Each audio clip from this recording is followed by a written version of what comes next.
Thank you, Pastor Joseph. As Dr. Oberholster makes his way up, I just want to say thank you for reminding us that it's more blessed to give and to receive. I think one of my favorite promises in Proverbs, I think it's 11:25, says, "Those who water are themselves watered. Those who water others are themselves watered."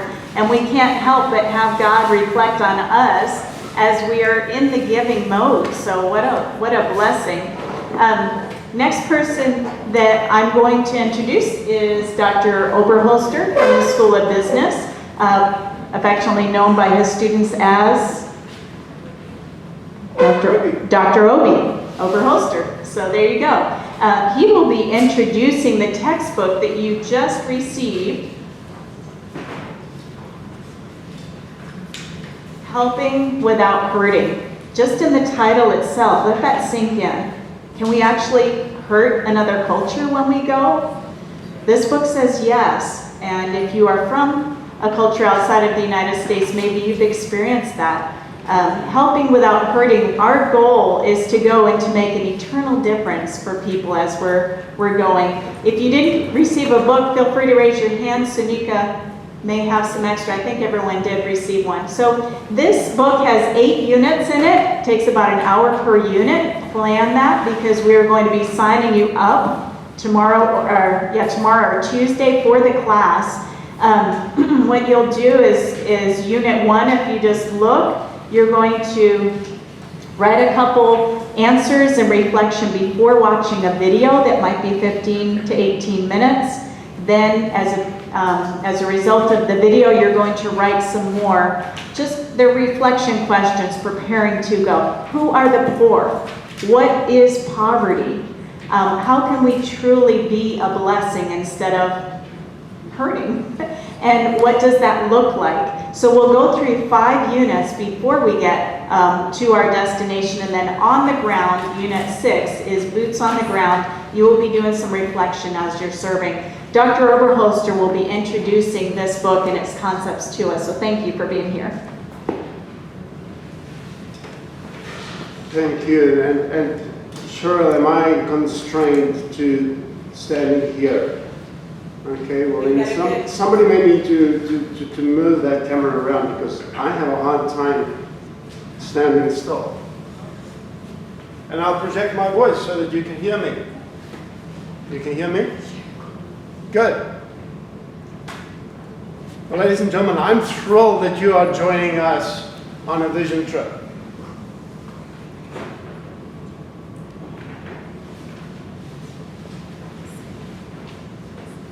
But I want to ask us the question, why?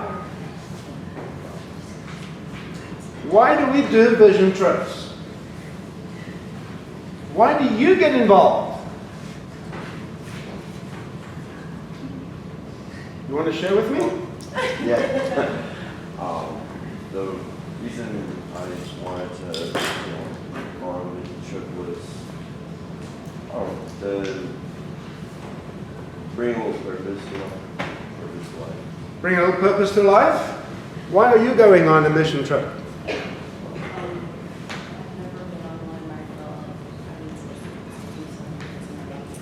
Sounds like an adventure, doesn't it? Yep. Sure do. Why are you going to go on a mission trip? Make a difference. You want to make a difference. With the red jersey, why are you going on a vision trip? I've also never gone. I've heard a lot of my friends and people say that they've just been so blessed by the experience on this trip, just by being blessed helping others, being blessed to them, and also to themselves. So I was experiencing that. So you want to share an experience with some friends of yours. I'm not surprised. This is the kind of questions, responses we get. It's an adventure. I can get some service credit. I can help others. It's a feel-good experience to go out there. I can bring healing to the sick if you're on a missionary trip, a healthcare trip. I think at Brazil, that's one that you are working on. I can build something. I can experience a different culture. These are the kinds of responses we get. But I often see it boiled down to one thing, and that is I want to help others. But the question then remains, why do we actually go? Why don't we just send the money? If we took 20 volunteers to Morocco at $2,000 per person, that's some $40,000. Those 20 volunteers work for 6 days at 9 hours a day. That's a long day. But you know, we have a little bit of extra spirit, so we'll put those hours in. That's 1,000 hours. That's $37 an hour that your labor costs. Now, if we took that same $40,000 and we hired some local people at less than $2 an hour, we would be able to have a huge impact on the local economy. It doesn't make economic sense for us to send volunteers from the United States to far out places like Uganda, Brazil, Kenya. So the question is, why do we go? Yes, it is to help others. It is to help the poor. But I think it's important that before we really understand what it means to help the poor, that we may need to look at how would you describe the poor? So would you be brave enough to tell me what do you think is poverty? Somebody who has an extreme lack of resources. Extreme lack of resources. Southern blue t-shirt. How would you describe poverty?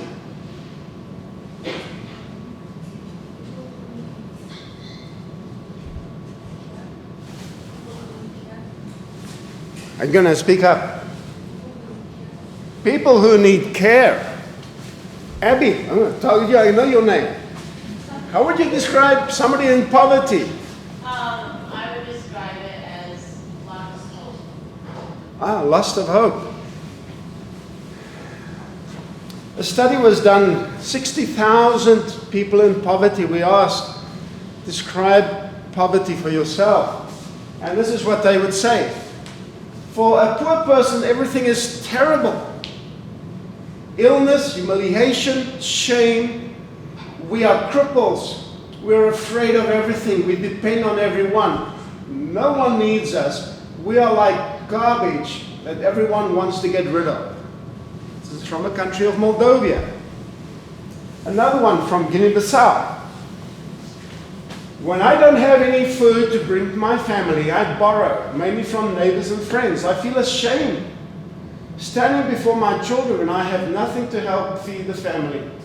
I'm not well when I'm unemployed. It's terrible. From Latvia. During the past 2 years, we have not celebrated any holidays with others. We cannot afford to invite anyone to our house, and we feel uncomfortable visiting others without bringing a present. We lack contact. The lack of contact leaves us depressed, creates a constant feeling of unhappiness and a sense of low self-esteem. From Uganda. When one is poor, she has to say in public she feels inferior. She has no food, so there is famine in her house, no clothing, and no progress in her family. Cameroon. The poor have a feeling of powerlessness and an inability to make themselves heard. These are people who are experts at poverty. What are some of the common threads that you see running through their own descriptions of poverty? Checkered shirt, help me. What are some of the themes that you see running through? They feel ashamed. They feel ashamed.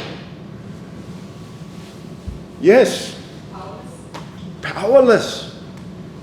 You see, people will describe poverty, who are in poverty, in terms of social, material, emotional, psychological, and relational dimensions. And often when we look at poverty, we tend to only focus on the material side of things. When in fact, people who experience poverty experience it on multiple dimensions. And that has to start thinking.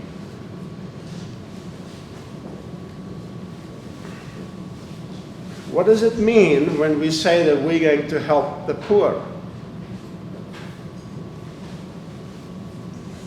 Is it possible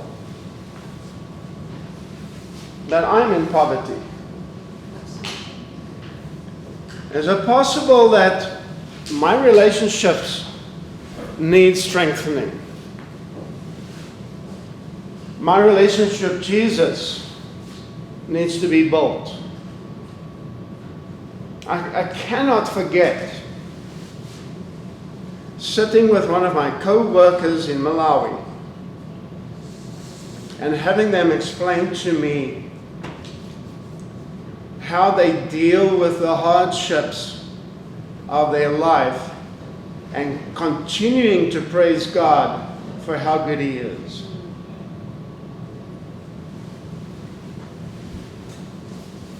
I realized that if I had faced the same material challenges, that I may have followed Job's friend's advice. You know what I'm meaning? I may have cursed rather than say thank you.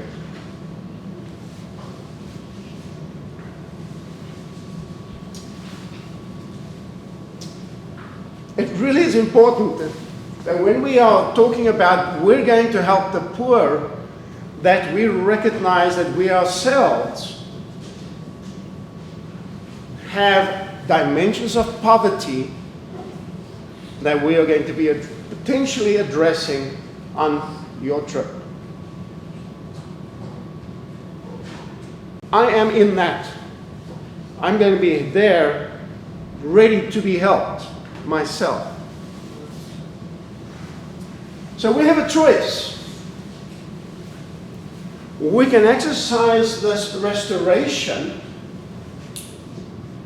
by stroking our self-image, our little God complex, how great the person I am, I'm the foreign savior.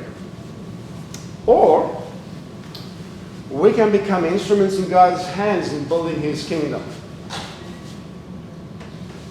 So let's look at how each of these look like.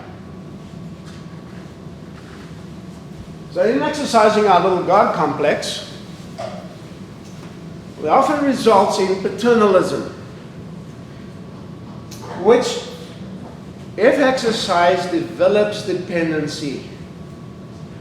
When people come into a context to provide services, to provide money, to provide advice, to provide the technology of how to, with the attitude that we are the saviors of this in this context, people will become dependent on that outside help, and we undermine their self-worth. And it comes up in things like resource paternalism. We're giving resources that they may not truly need. It looks like spiritual paternalism, where we take spiritual leadership away from those who we could potentially learn from. It includes knowledge paternalism. We come with your college degrees, your PhDs. I have a PhD. I'm going to Uganda to consult businesses. I know all of the answers. That's what knowledge paternalism could look like. Labor paternalism. doing work for others that they potentially could do for themselves. Managerial paternalism, where we take ownership of the change away from those who should be bringing about the change themselves.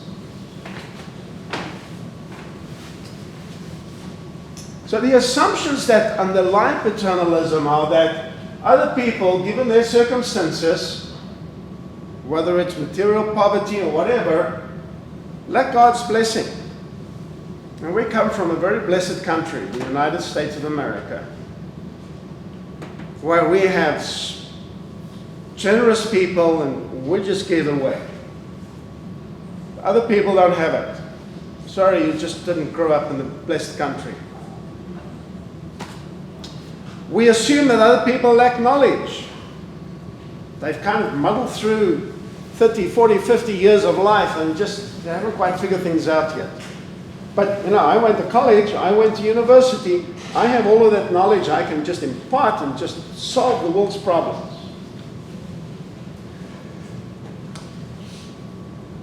We assume that we have nothing to learn from others. And it is very easy for that to be just one step further, and we get to the point where we assume others are less of a person than what we are. That's what is the one alternative in how we can approach this. Now, the dilemma is we don't necessarily would accept to believe this, but the way that we behave would suggest that we do. That's the challenge. That means that you have to constantly critically evaluate your own behavior. And you need to ask those around you to help you in that process, because it's so easy to default to that kind of behavior. You're going to be required during your vision trip on a daily basis to debrief with your group. This is a great opportunity to ask those hard questions. Did I approach it from this paternalistic approach, or did I truly walk along with others? So let's talk a little bit about the differences between development, relief, and rehabilitation. Life carries on. This is a little timeline. Life carries on. And then a crisis hits. A hurricane. Some medical emergency. Something unexpected, and it plunges the person's life into crisis. Immediately what is needed is relief. We need to provide immediate shelter after that hurricane has destroyed a home. And so this is quick, it's temporary, and we head out. And then over a period of time, we do rehabilitation, where we build back the person's life to what it was before the crisis event. And so the house is eventually rebuilt, and people are back on their feet. But that's not development. Development is taking a person from where they are and having them move forward to a higher level. So this is where we walk alongside people as they solve their problems. We have to recognize that they may be the initiator of an idea. We could potentially suggest an idea, but this is really that we would partner in their progress, in their process. And the key success factors in development, that people are ready for that change, that they accept the ownership for that intervention, and that they are a key player in addressing their own challenges. This is long-term engagement. It's one of the things I truly value about vision trips. They choose to partner with agencies in places where it's just not a one-off event. It is a repeated event, so that we can truly bring about development. We are not an agency that is doing relief work. We are there to bring about development. And that's really important to understand. But also important to understand is that we could hurt by our helping if we have a paternalistic approach. Because as time goes on and every time that we show up to help, we approach it as people that are coming from the outside to do things for local people. We create that dependency. Over time, we can actually create a crisis.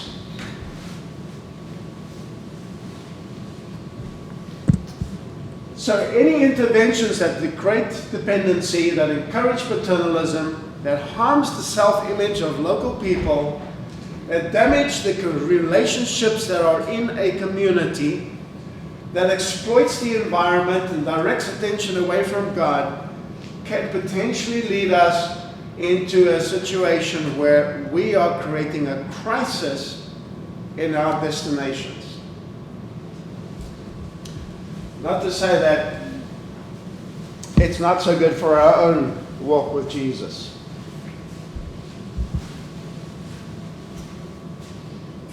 In an ambassador for Christ approach, this is what we would like to see happen. Over time, through development, we are able to be partners with God in building the kingdom on this earth. So how does it look like? It engages with the community's existing assets and relationships. We learn about what is taking place there. What are the good things that are working? What are the assets that they have that they are not utilizing as yet? And maybe we could make a few suggestions and explore with them, could this work? Could this work? But recognize that people in that context have knowledge of how things work in that context. And we should be open to having them say, hang on, this may not work because of this and this. And we can go a little deeper, because we don't want to just accept any excuses. We need to go a little deeper and say, but why will it not work? And try and understand the situation and see if there's a way that we could work around some of the challenges that they anticipate. We also have to recognize that God is the partner here. We are merely going to be instruments in God's hand. We're about restoring the relationships of the people and our own relationships with God, with others, and with the environment. And it strengthens my walk with God.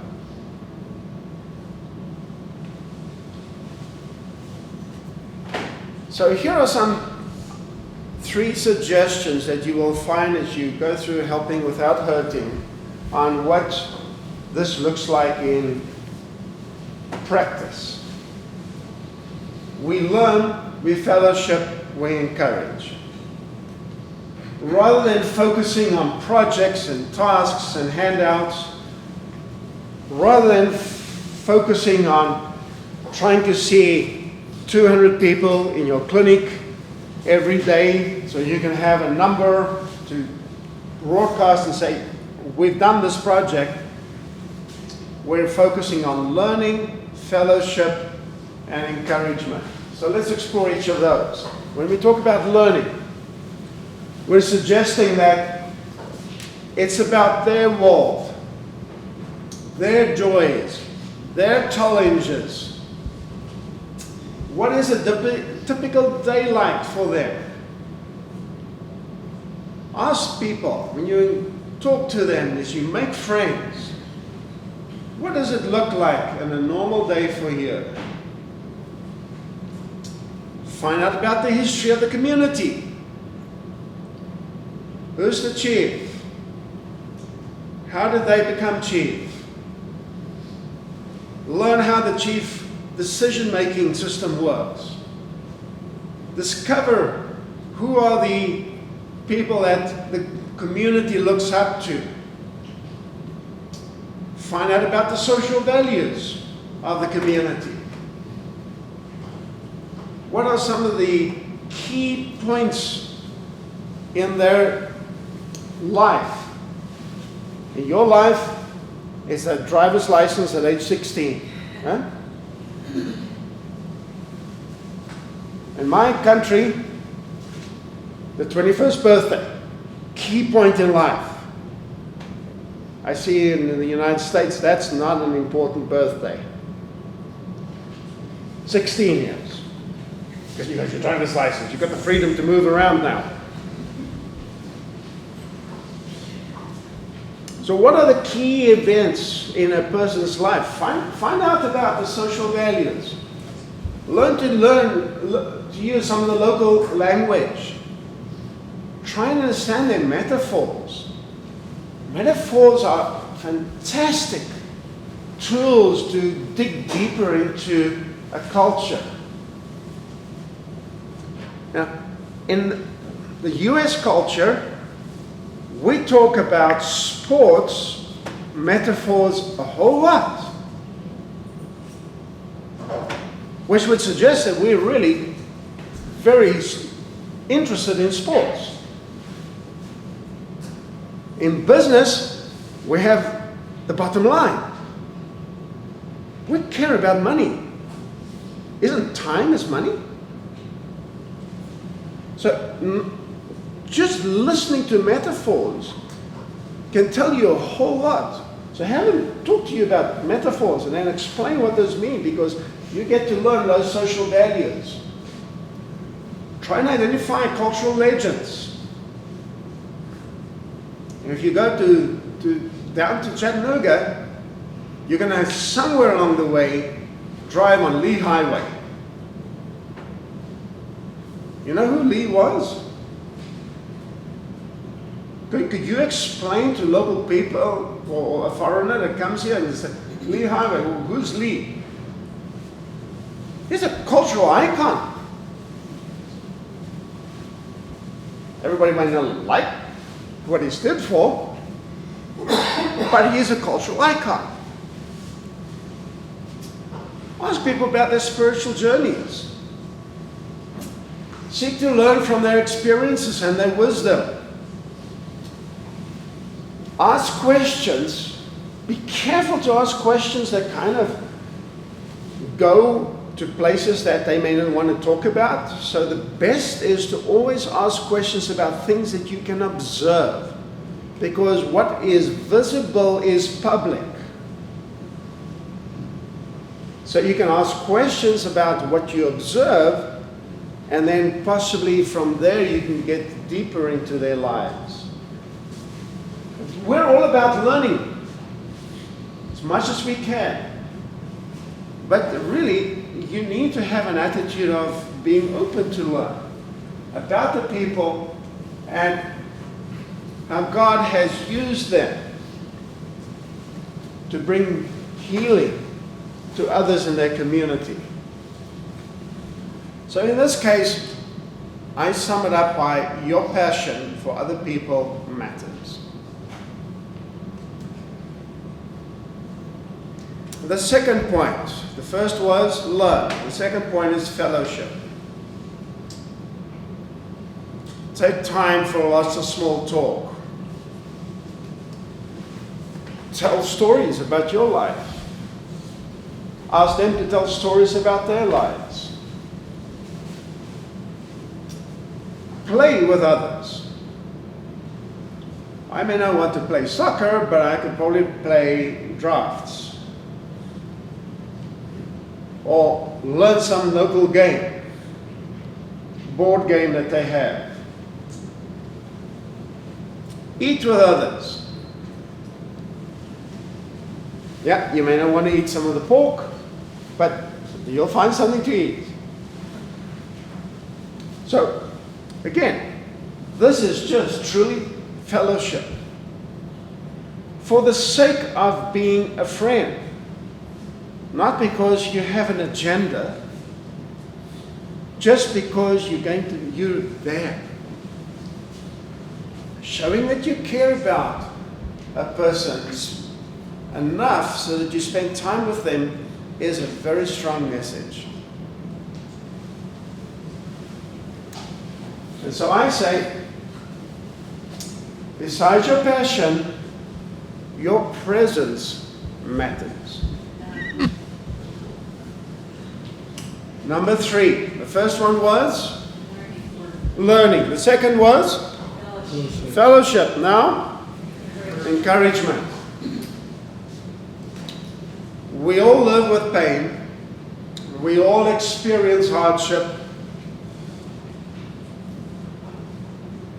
Exams are coming up, folks. I know that you have hardship. It's coming. Some of us struggle with money to pay tuition.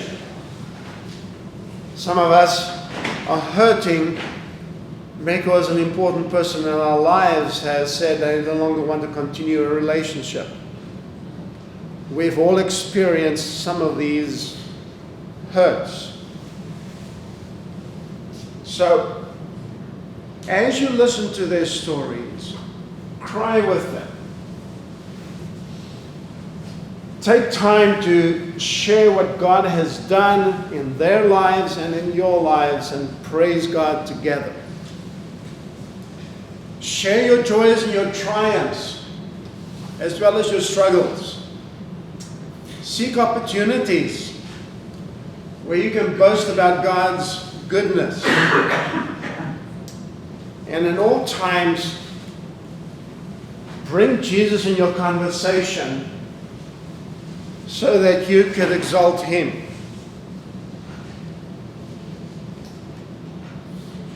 Your support and your time matters. Your passion matters. Your presence matters. Your support and your time matters. That is why you're going on a vision trip. Not just to help others, but potentially to help yourself, because you're going to help the poor.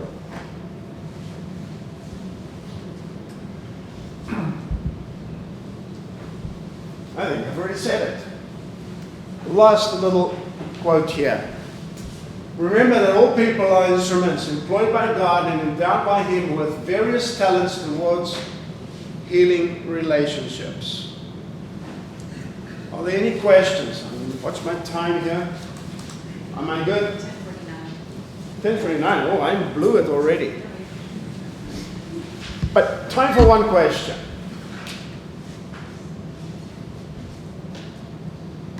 Thank you, Cheryl.